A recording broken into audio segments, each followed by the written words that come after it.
అందరికీ నమస్కారం. ఈరోజు ఉదయం నుంచి కూడా ఒక ఫేక్ వీడియో పెట్టి ఒక 2 తోక టీవీల్లో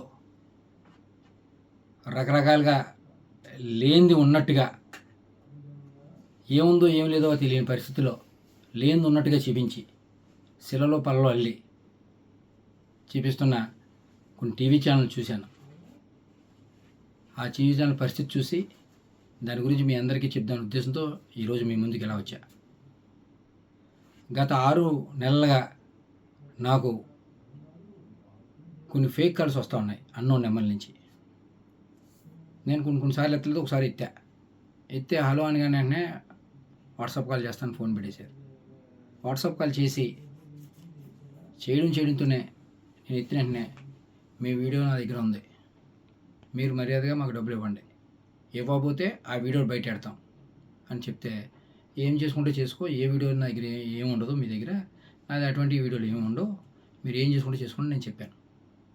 చెప్తే వెంటనే ఒక వీడియో పెట్టి వాట్సాప్లో నేను చూస్తాను కానీ మళ్ళీ డిలీట్ చేసాడు. తీరా ఆ వీడియో చూస్తే ఒక ఫంక్షన్లో ఒక ఫ్రెండ్ తాలూకా వాళ్ళ అబ్బాయి పుట్టినరోజు అయితే విషయం చెప్పమని వీడియో కాల్ చేస్తే ఆ వీడియో కాల్లో విషయం చెప్పాను. దాన్ని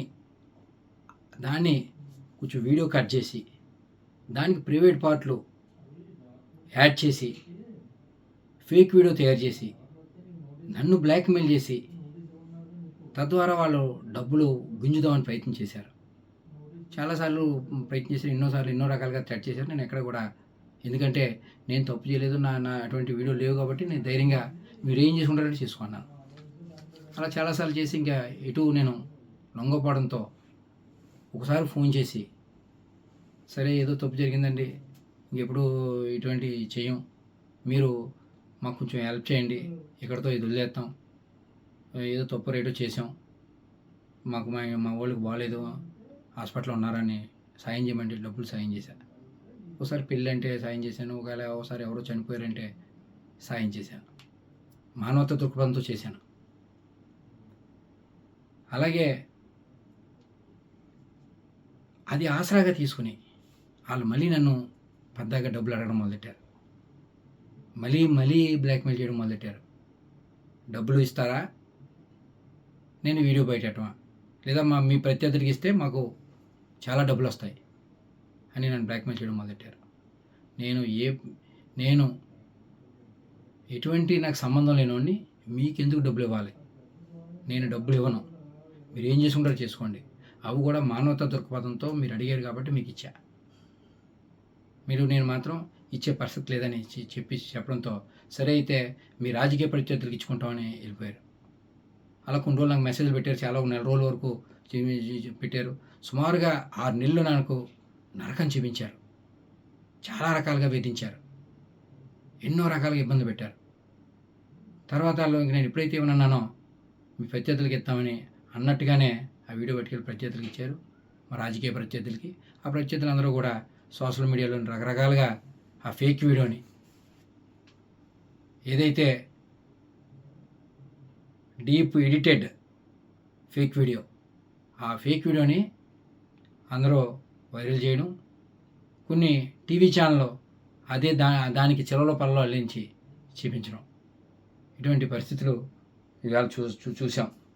అందుకని గతంలోనే నేను జూన్ 1వ తారీఖునే ఇటువంటి నాకు చట్టింగ్ కాల్లు వస్తున్నాయని అప్పటి సీఏ ఒక నెంబర్ ఇచ్చి ఆయన సీఏ గారికి కూడా చెప్పడం జరిగింది. దీని మీద వెరిఫై చేసి నాకు ఫేక్ వస్తున్నాయి, ఎవరో ఏంటని కూడా చెప్పిన వార్తలుగా కూడా చెప్పాను అప్పుడు.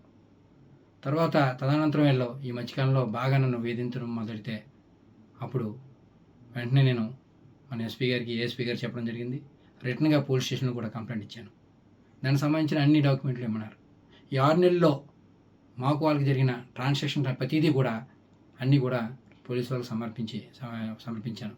దాని మీద ఎంక్వైరీ చేసి తగు న్యాయం చేయమని కోరడం జరిగింది. నిజం ఇవ్వాలి కాబట్టి రేపన్నా తెలిసింది. ఖచ్చితంగా భగవంతుడే ఉన్నాడు. మీ అందరినీ కూడా మీడియా పరంగా మీ అందరినీ ఒకటే కోరుతా ఉన్నా, ఎందుకంటే ఇటువంటి ఏదైతే ఈ టెక్నాలజీని వాడి చాలామందిని ఇబ్బంది పడే పరిస్థితులు గతంలో చాలా చూసాం మనం. ఇవాళ నేను బాధితుడిని. నాలాగా ఇంకొక బాధితుడు ఎవరో కూడా బారిన పడకుండా ఒక ఫేస్ యాప్, ఒక ఇలాగ రకరకాల యాప్లతో అందరినీ వేధించున్న పరిస్థితి. నాలాగా ఇంకొక బాధితుడు బాధపడకుండా ఇలాగా ఫేక్ వీడియోలు పెట్టి డబ్బుల గురించి ప్రయత్నం చేసే వాళ్ళకి సహాయ సహకారాలు అందకుండా అడ్డుకట్ట వేయాలని మీరందరూ ఆ దిశగా మీరందరూ సహాయ సహకారాలు అందియాలని వీళ్ళందరినీ కూడా చేతులు జోడించి వీళ్ళందరినీ అభ్యర్థిస్తూ ఉన్నా.